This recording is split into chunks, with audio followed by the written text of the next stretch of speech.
Hello,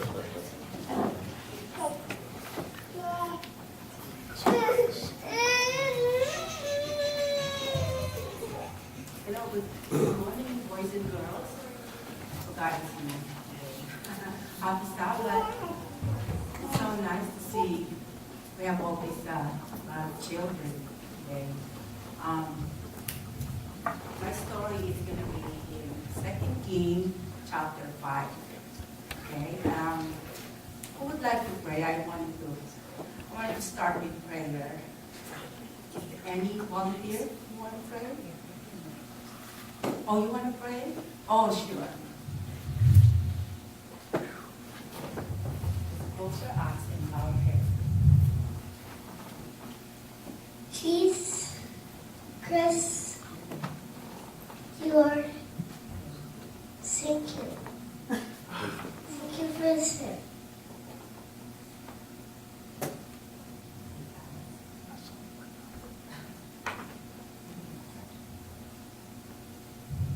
Okay, I will just continue. We, Lord, thank you for the Sabbath. We ask for your blessing for all of us. In Jesus' name we pray. Amen.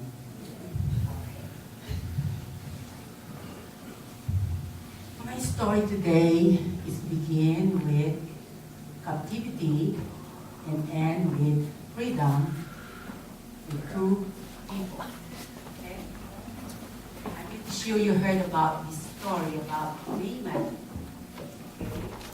He is the captain of the host of King Syria.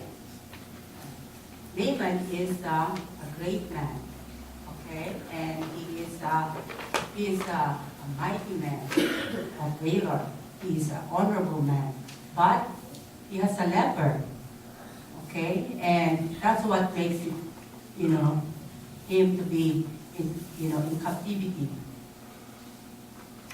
because he has a leper, okay, and so the next one is the little maid. Have you heard about the little maid in the story of 2 King? That this little maid, I don't know her age. Maybe between, because it doesn't say in the Bible, maybe between 10 to 12. You can just guess. But this little maid, she was at a very young age, maybe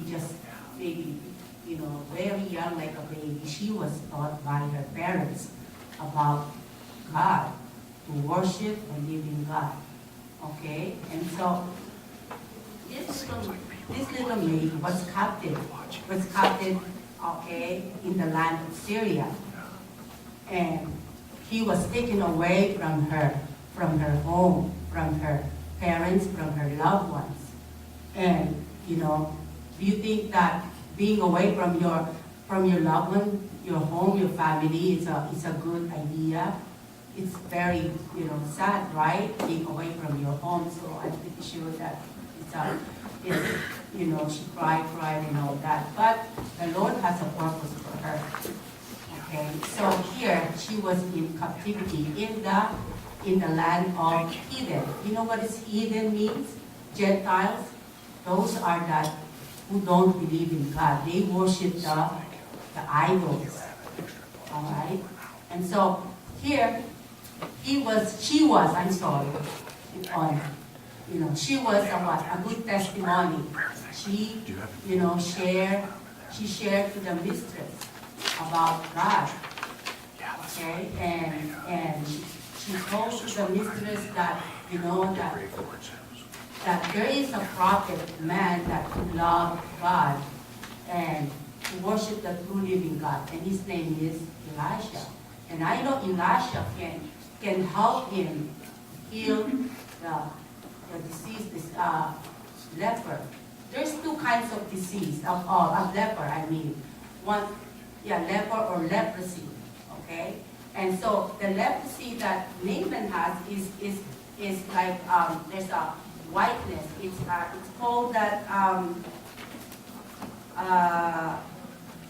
disfigure, the whiteness that disfigured the victim but did not disable him, and he's free to associate with others. But the other one is a dangerous form that that is contagious, that is, that person must be isolated from the general population.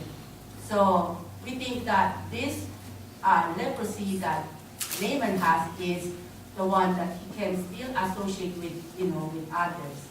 So here, she told to the mistress that, Elisha can help him to heal his leprosy. What do you think that happened? Do you think that that Naaman went to see this Elisha?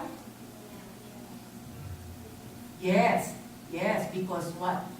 He wanted to be healed, right? And so here, so he went first to the king of Israel. After, in the story, the king of Israel received this letter, and then when the king received this letter, he read it and he ran his clothes because he said, "Am I God that I can kill and make this person alive?" He was unhappy about that because he knows that leprosy is, you cannot really heal this kind of disease. But Elisha heard the news and told him to let him come to him. Naaman came with horses and chariots. The messenger waited for him and told him to go and wash 7 times in Jordan. And your flesh shall come again to you, and you shall be clean. Now tell me, is that a simple instruction? Huh? No? It's, yeah, because it's all you gotta do is just go to the river, right? And wash yourself and 7 times, and then you'll be clean, right?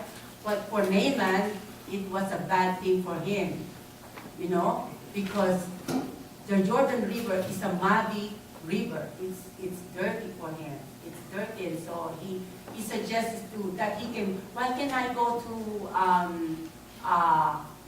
Abana, or what do you say that? Abana or Parpar River, because those river is much better. It's clean.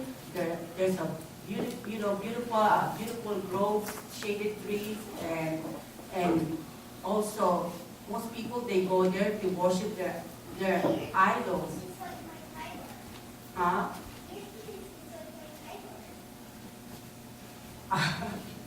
Okay, I'll just continue. Okay, yeah. Okay, so right there, okay, so that's what, and not only that, his pride was touched and humiliated because Elisha, the prophet, didn't even come out and talk to him.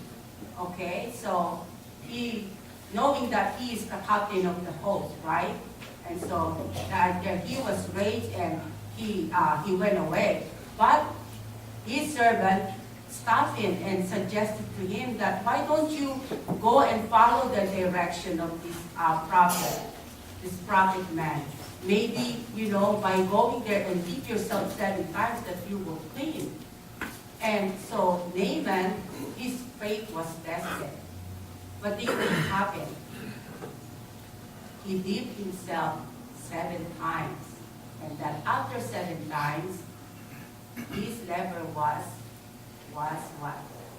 God. That's right. Because of that, he was so grateful. And so from there, that being he was captive from what? He's in the captivity of worshiping idols, but now he has a freedom, but to worship the true living God. And the little girl, little maid, I'm pretty sure that, she was no longer a slave, because Naaman, now that, he loved God, and I'm pretty sure he adopted that little maid and loved her. Okay? All right. So I hope that you learned that lesson, that wherever you go, when your parents speak to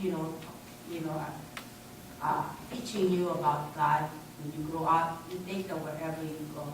Okay? And you can be a really a great witness, just like this little May. May God bless you. Let's bow our head.